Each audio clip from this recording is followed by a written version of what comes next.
Aujourd'hui, une nouvelle espèce est encore arrivée à la maison. Alors c'est une espèce que j'enviais depuis un bon bout de temps de par ses couleurs.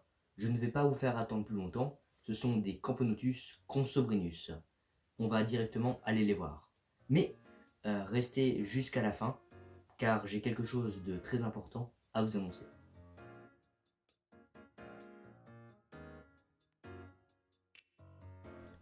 Voilà les Camponotus consobrinus. Elles sont juste magnifiques.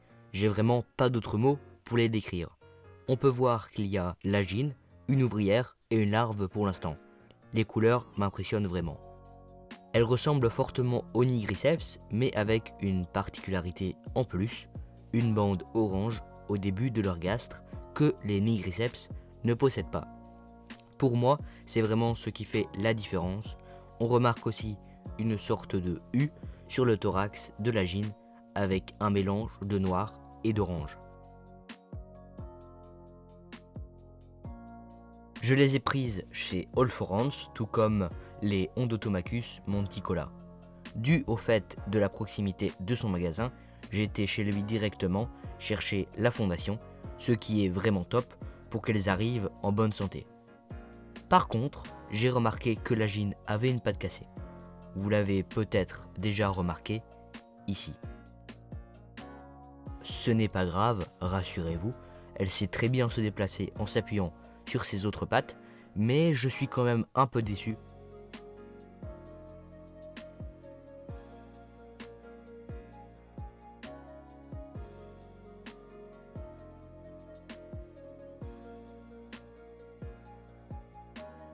Elles étaient vraiment affamées en arrivant, donc je leur ai donné du liquide sucré et elles y sont restées un bon 5 minutes dessus.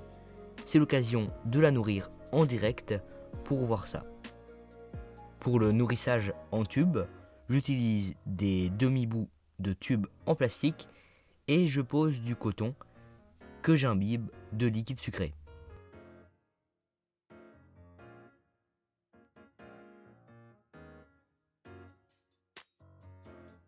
Avec la pince, je le dépose délicatement à l'intérieur du tube.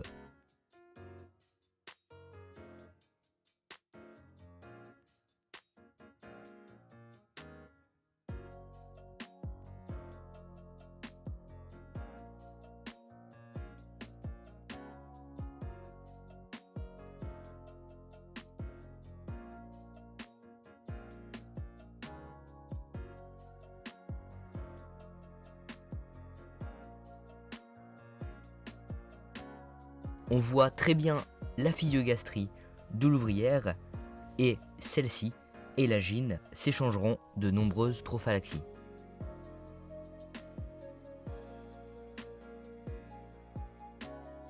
Niveau info, on n'en a vraiment pas beaucoup. Les seules infos fiables que j'ai trouvées sont sur Antarium. On va aller faire un petit tour sur le site. On arrive donc sur la fiche d'élevage des Camponotus consobrinus. Alors, petite précision avant de commencer, je ne vais pas tout passer en revue car c'est assez long, mais surtout voir les points principaux. Donc, n'hésitez vraiment pas à aller voir la fiche en entier. En premier, tout ce qui est classification et signification de l'espèce. On la surnomme fourmi à sucre d'Australie. Comme vous l'avez vu précédemment, elles sont vraiment fans des liquides sucrés. En deuxième point, on a tout ce qui est morphologie et identification avec les superbes images des Consobrinus du Tilitropode. L'agine mesure entre 17 et 19 mm, elle est quand même assez imposante. Avec une description niveau biologie, on nous décrit le biotope, l'alimentation, le développement et plein d'autres choses vraiment intéressantes. Pour la répartition, on va faire rapidement un petit saut dans HanceMap. Alors si vous ne connaissez pas HanceMap, c'est un site qui recense un bon paquet d'espèces de fourmis. Les Consobrinus, on voit qu'elles sont originaires d'Australie et donc sont presque à 16 000 km de la Belgique. On revient sur Antarium pour le dernier point, l'élevage. On voit que la diapause se réalise en été, ce qui est assez particulier. Les Consobrinus venant d'Australie et donc de l'hémisphère sud, les saisons sont inversées par rapport à l'Europe. Ce qui explique la diapause en été.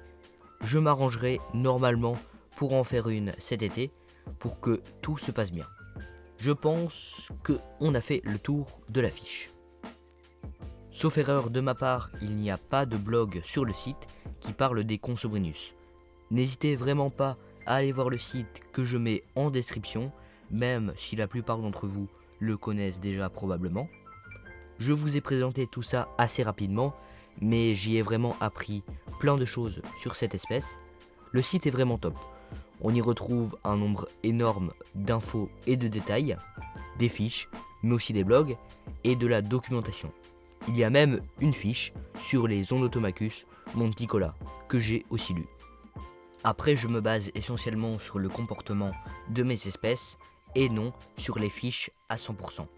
Pour mes espèces endémiques, je regarde rarement les fiches d'élevage et observe directement leur comportement.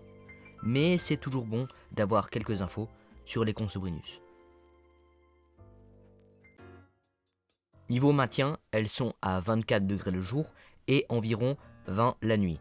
Elles préfèrent la partie plus sec du tube. Pour la gine, j'espère qu'elle va répondre, même si la diapause approche à grands pas. Il me semble qu'on a fait le tour de l'espèce. N'hésitez pas à me dire en commentaire ce que vous pensez des Camponotus consobrinus et pourquoi pas aller voir l'affiche des Consobrinus sur Antarium. J'espère qu'elles se porteront bien cette année, c'est bien parti pour. Pour finir la vidéo, je vous annonce quelque chose de très important pour la chaîne, un live. Alors, je ne vous cache pas que le live ne sera sûrement pas parfait niveau technique, mais je ferai de mon mieux. Ce sera un live questions-réponses, donc je compte sur vous pour avoir des questions en stock et je vous montrerai mon installation en deuxième partie. Il durera entre 1 heure et 1 heure et demie, grand max normalement. Si vous n'êtes pas là, ne vous inquiétez pas, il y aura une rediffusion disponible. J'espère évidemment que la plupart d'entre vous seront au rendez-vous.